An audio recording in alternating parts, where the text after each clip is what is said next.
Se Deus está sempre com a gente, então ele não se importa da gente se atrasar para a igreja, né?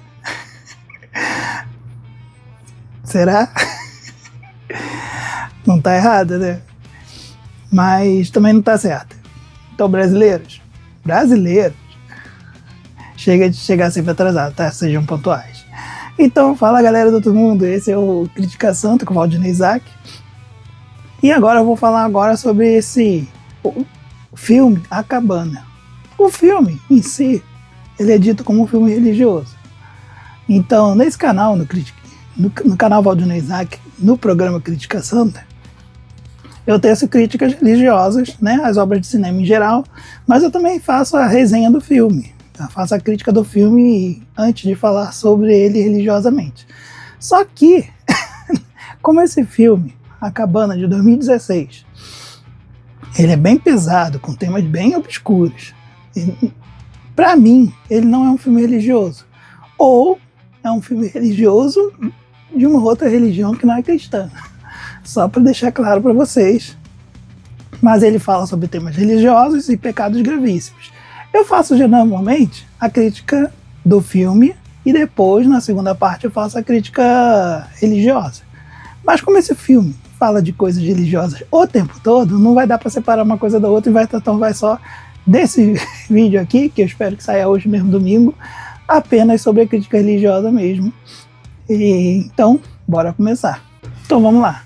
O pai da criança do filme A Cabana, no momento de estar bêbado, bate nela. Também bate na esposa. E o filme ainda quer deixar claro que ele era um presbítero da igreja. Famoso, clichê de Hollywood. Os crentes são tudo falso e são os que mais pecam. Hollywood adora deixar isso bem claro. A falsidade dos cristãos e a anti-sociedade que é boazinha, maravilhosa, toda cheia de pureza. A vizinha fala para a criança que apanhou. Os pais não deveriam fazer isso. Isso não é amor. Só não ficou claro se ela estava falando em bater na criança ou bater na criança bêbada. Porque vocês sabem que a Bíblia fala, né? Não afasta a vara do teu filho. A vara é da correção e não a de bater a esmo. Também tem essa questão.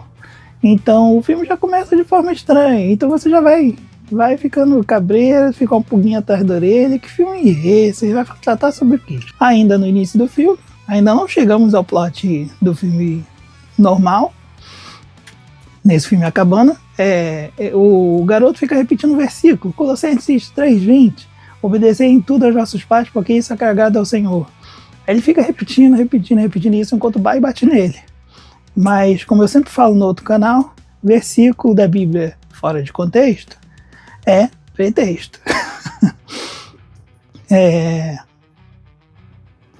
Das pessoas, esses versículos fora do contexto, das pessoas malignas fazerem o que bem entendem, como é o que acontece no filme.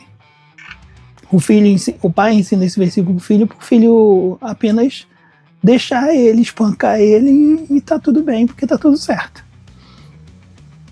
Óbvio que eu não concordo com isso, mas vamos lá. E também já disse até nesse canal, você só obedece aos pais enquanto a ordem deles não for contada, é a ordem de Deus, aí de Arro.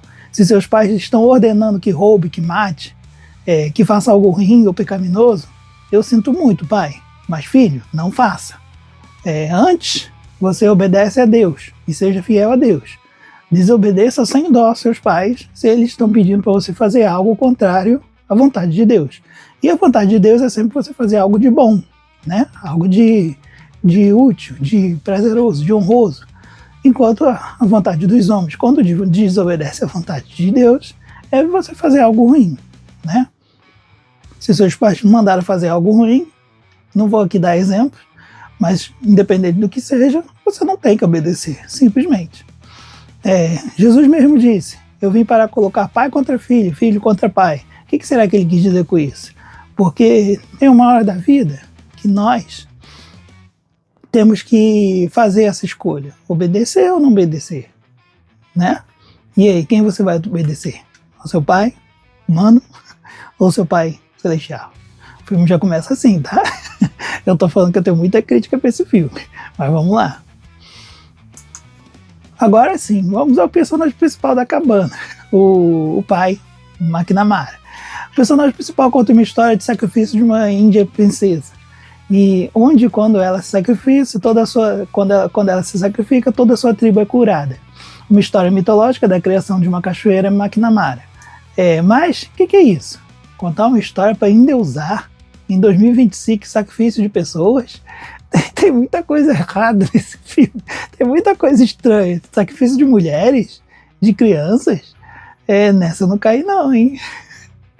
Sinto muito, mas continuando. Uma coisa simples que eu gostaria de comentar. Nem é uma coisa central do filme, acabando. Mas em determinado momento o narrador fala: ela, a mulher, é a figura central da família. É ela que mantém todos os unidos, falando sobre a mãe das meninas. E nisso eu concordo, hein? Eu assisti o filme inteiro, tive paciência, muita paciência. Uma hora eu até botei em 1.5x, mas realmente a mãe, do início ao fim do filme, ela é perfeita. Uma mãe maravilhosa que mantém não só os filhos unidos, como tenta manter a sanidade do marido, do pai. Isso que é mulher virtuosa, hein? Gostei mesmo da personagem do filme. Já o pai e os filhos, muita paciência.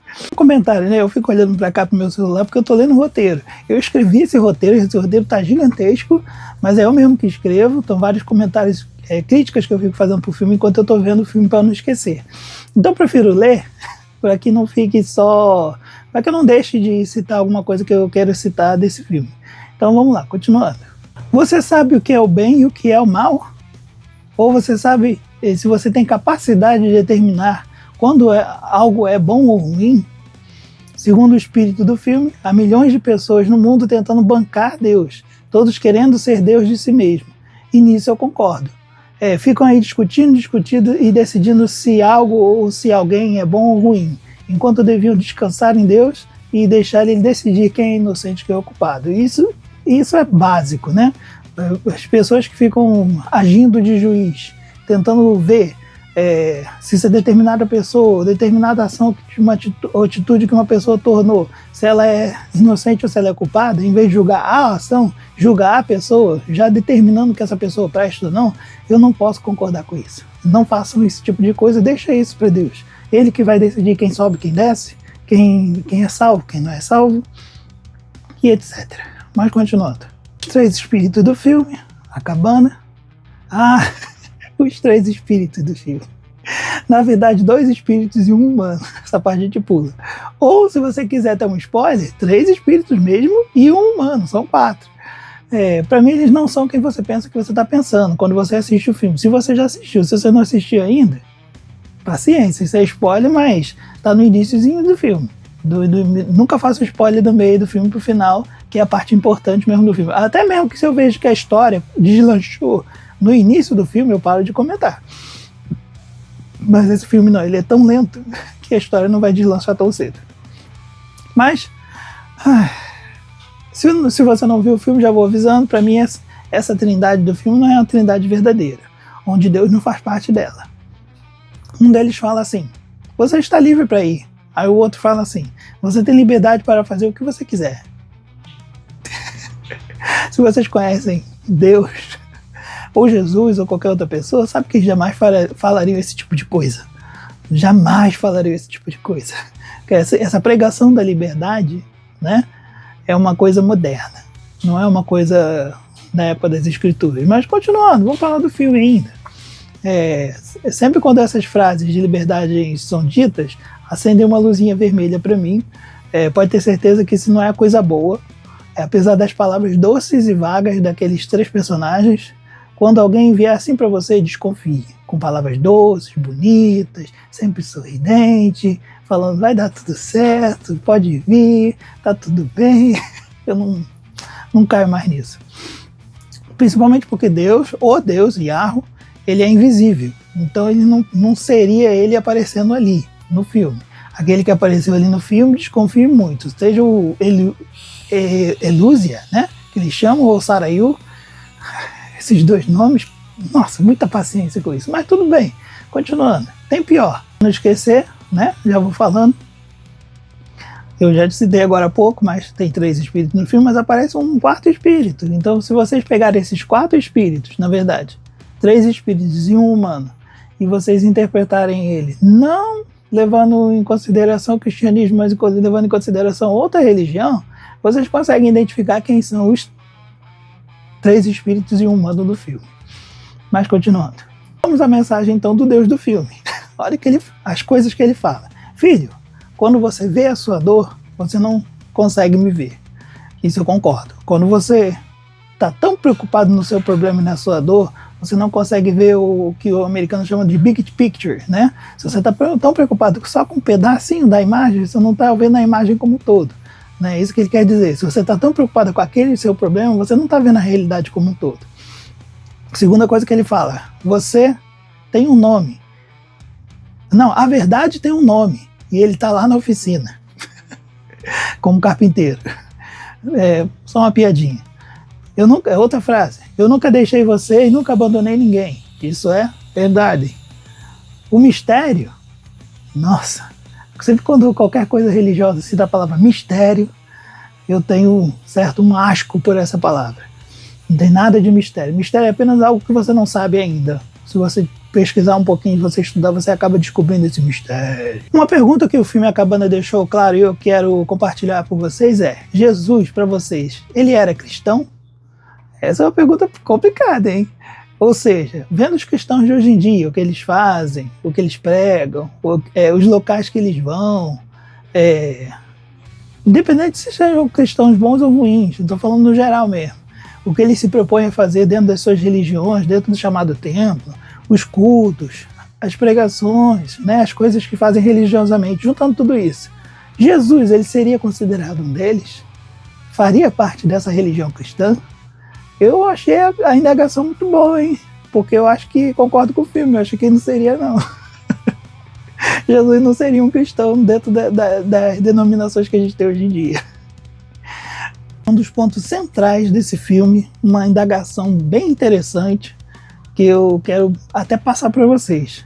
Você perdoaria alguém que matou seu filho? Ou você deixaria de se vingar? Você seria juiz e carrasco dele? Ou perdoaria e deixaria para Deus ser o seu vingador? Pensa nessas coisas. Não importa se isso já aconteceu com você ou não. Se já aconteceu, pensa, né? Mas se não aconteceu ainda, o que você faria? De verdade. Eu já ouvi casos, se eu me engano foi num documentário na França, eu não vou lembrar agora o nome do produtor, um cara bem famoso americano. Ele estava numa prisão, acho que era Suíça, Suécia. Aí ele fala para um detento que matou uma pessoa no meio da rua, e vai conversar com o pai dessa pessoa que foi morta. Aí ele fala: eu já perdoei. Deixa o Estado se vingar e fazer e deixa Deus também se vingar do que ele fez. Eu não estou desejando nada de mal para ele. Eu achei muito interessante essa fala desse pai que teve o filho morto por um assassino. Mas, enfim, continuando. Essa pergunta que eu quero deixar para vocês, ela tá no filme, não dessa forma que eu falei, mas o personagem da cabana decidiu o que ele iria fazer. Mas e você? Já perdoou quem te feriu? Você mesmo já perdoou alguém que cometeu algum crime hediondo? Deixa aí nos comentários para mim. Vamos às notas do filme, A Cabana. No IMDb, a nota dele é 6,3. Uma nota razoável. No Rotten Tomatoes, os críticos deram uma nota 20, ou seja, 2,0. Baixíssimo, ou seja, eles consideram o filme muito ruim. Mas a população considerou o filme bom, deu a nota 7,6. Isso está acontecendo direto em todo filme que eu pego. Tá difícil pegar um filme onde os críticos e a população, o público concorde. Mas a minha nota pro filme, sinceramente, eu dou uma nota 5. Dou uma nota 5 por muitos motivos. Um dos motivos deles ensina um monte de coisa ruim, né, ou errada, dentro da minha ótica cristã, obviamente. Para quem é espírita, para quem tem outra religião, o filme é perfeito, maravilhoso. Se você faz parte de uma dessas religiões, tá tranquilo, não temos briga. Mas se você é cristão, se você segue a Bíblia, e se você quer ser obediente a Deus, você tem que tomar cuidado com esse filme que ensina muita coisa errada, ou mostra muita coisa errada, dá uma hollywoodizada, dá uns ensinamentos ruins, mostrando que quem está errado está certo, quem está certo está errado. Essa relativização da moral, da ética, do bem e do mal. Mas enfim, eu não posso ignorar todas essas coisas ruins que o filme ensina, apesar do filme ter muitas cenas boas e muitas coisas interessantes, principalmente a cena na metade do filme, onde o personagem principal ele é criticado por ele ser uma pessoa que gosta de julgar muito os outros. Então eu quero que vocês... Essa parte do filme, sim, eu quero que vocês vejam e prestem atenção e vejam o que você pensaria nessa hora. Foi uma parte do filme que me emocionou. O resto do filme não. Mas essa parte central do filme, tem uma brasileira no filme, abraço. Essa parte central do filme eu gostei bastante. Mas vamos para a minha conclusão final. A minha conclusão para esse filme, acabando, o cara, o personagem principal, não tô citando o nome dele aqui, não é à toa. Para mim ele só foi no retiro espiritual, desses retiros espirituais que tem muito nos Estados Unidos. Para mim é isso, né? Provavelmente ele usou substâncias psicotrópicas ou bateu a cabeça bem forte, porque realmente isso aconteceu no filme, e por isso os acontecimentos que houveram. Não vejo nada de religioso nesse filme de verdade. Para mim não é um filme religioso, não é um filme cristão, é um filme religioso, mas não cristão. Mas eu tenho uma pergunta final para deixar para você. Pensa antes de responder, tá? E sim, para mim tem uma resposta certa. Deus, o Deus verdadeiro, Yahweh, né, o Criador, ele apareceria para você na forma de uma mulher? Essa é interessante, hein? Pensa bastante aí e responde para mim, eu quero saber o que você acha. Muito obrigado então por assistir. E esse é o Crítica Santa. Se você pensa em ter uma opinião, eu espero que seja uma opinião melhor do que a dos outros, porque é nisso que eu acredito. E até a próxima Crítica Santa. Meu nome é Valdinei Isaac, muito obrigado, valeu.